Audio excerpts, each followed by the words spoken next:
Hi guys, I'm Rob Bouquet, CEO and Creative Director of Nectar Game Studios. So why start a game studio? That was an easy question for me because I've loved video games my entire life, but since I could hold a controller. So the games were always a portal for me to many worlds and many more stories, and getting to experience I love being able to become these characters and experience the world and the mechanics and just discover what makes these games interesting. And so as a child, it became very quickly apparent to me that I wanted to become a game developer. That was my destiny. And so I decided that I was going to do it. I went to school, I started making games, and my most recent one helped me find a great team, started a company, had a successful Kickstarter, and the dream was real. So my favorite kind of games are role-playing games, specifically the old school ones for computer. These games were hugely popular back in the 90s, and then they just stopped making them. But the audience stayed super passionate, and they still want more of these games. They want more innovation and more new twists on everything. But their lives have gotten more busy over time. They don't have the time and the money they did anymore, and they can't just drop $60 on every new 100-hour epic game that comes along. So they want more of a slow drip of fun and not be overwhelmed all at once. So how big is this audience? Well, computer games are still the largest, continue to be the largest section of the video game industry, amounting to $27 billion. And so the number of people that like my specific game amounts to close to 1 billion. So if we can tap into just 5% of that market, we're looking at close to over 140,000 downloads. So the problem that I'm trying to address with my studio is that these games ended too early. The audience is still there, and they still want the games. Oh man, I'm going backwards. So we're bringing back these choice-driven role-playing games. And we're doing it episodically for a couple of reasons. The biggest reason is that it cuts our cost way down, and also the entry level for players. They can try the first episode for $15 and see if they like it. With each episode only 5 to 10 hours, it's a lot easier to fit into anybody's working schedule. And it also allows us to have a much more iterative process where we can get fan feedback and make each episode better as we go. So that brings us to the game, Project Resurgence, which we successfully crowdfunded on Kickstarter. And the working prototype we created demonstrates the 3 main pillars of the game. First, you can play it however you want. You can fight, sneak, or talk your way out of trouble. And our dialogue offers a lot of choices, so it's basically like a choose-your-own-adventure game. And you can make any kind of character you want. The looks and abilities you choose are all up to you, and that's the prototype right there. For our business model, we're looking at about $140,000, and since we're completely independent developers, we get to keep 50% of all of our sales. So for the course of all 5 episodes, that's almost $4 million in profits. So our strategy is just to keep doing what's been working. We're going to sell games through digital distribution, so no discs. We're going to keep building our community through online forums and social media. We're going to use targeting ads to find more people who love this specific type of game. And we also have a big advantage from my co-founder, who's gotten really popular on the live streaming website Twitch. He's got close to 600,000 followers, just daily direct access that we can talk to for free. Of our competition, we're the only ones making these type of choice-heavy, branching storyline, episodic delivery. And that's the biggest thing we got going for us.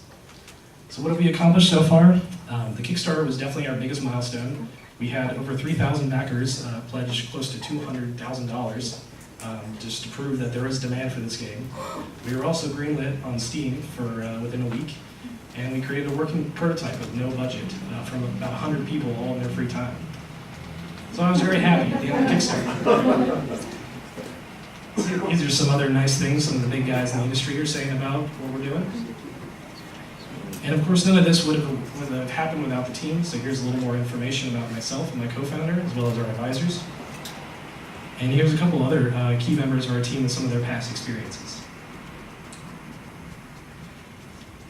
So thanks so much for letting me come here and talk about my little dream project. Here's my contact info. If you want to ask me any questions or get in touch, I'm happy to help out whenever I can. And take some questions after this.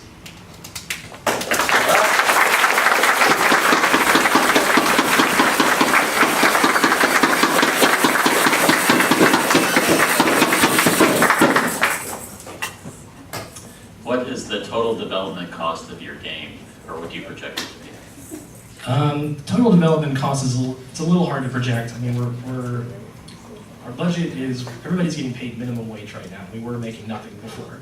So my operating costs are about $10,000 a month.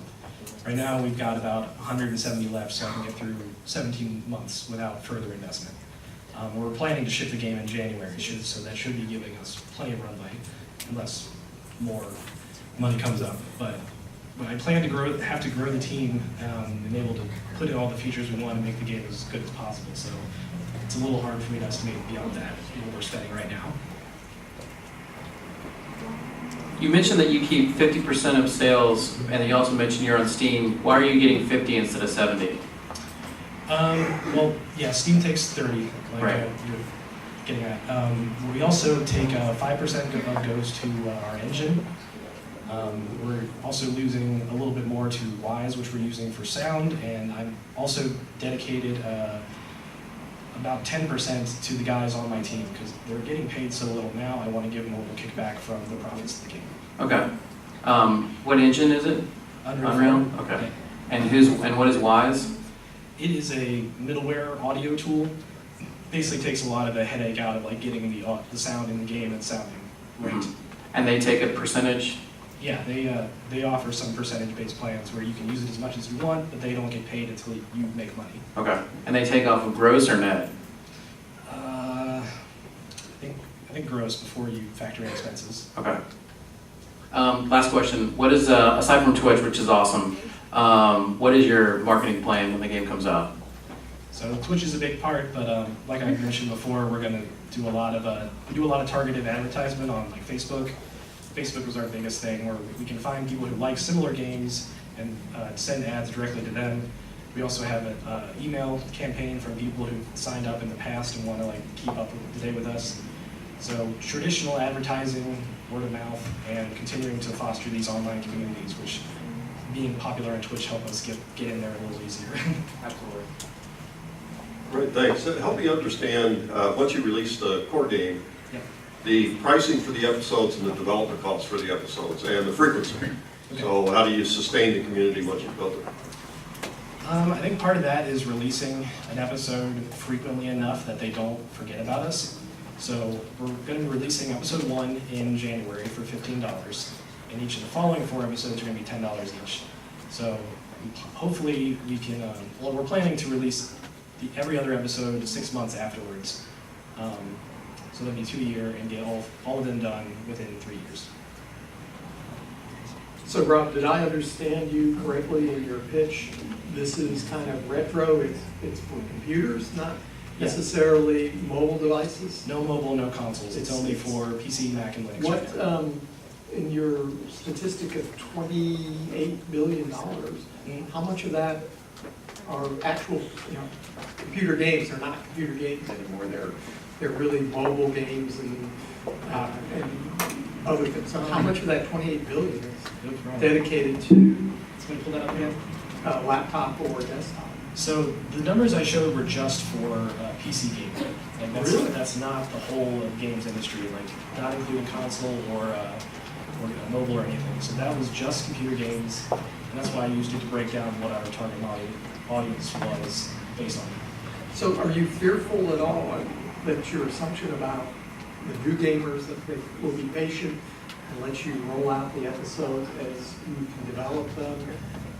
My experience with gamers in my classes is just this personality they put on the blinders, and they want to get to the highest level as soon as possible. Yeah, there's certainly, they've certainly heard from a few people that they just want the whole game at once. They're like, if I want a 100-hour game, why would I want to wait for that? And we've also heard from, those are not the people who have families and kids now and jobs, like they don't have as much time for that anymore. So they like a smaller quality experience that they can enjoy, and they don't feel like they have this massive thing they have to spend hours on just to make any progress. So I mean, some people are a little leery about the episodic because nobody's done it for an RPG before. Most of the episodic games out right now are kind of adventure storytelling games. You get like a new episode a month. But I don't think 6 months will be too long to wait when you have to wait years for a sequel normally. All right, thank you very much.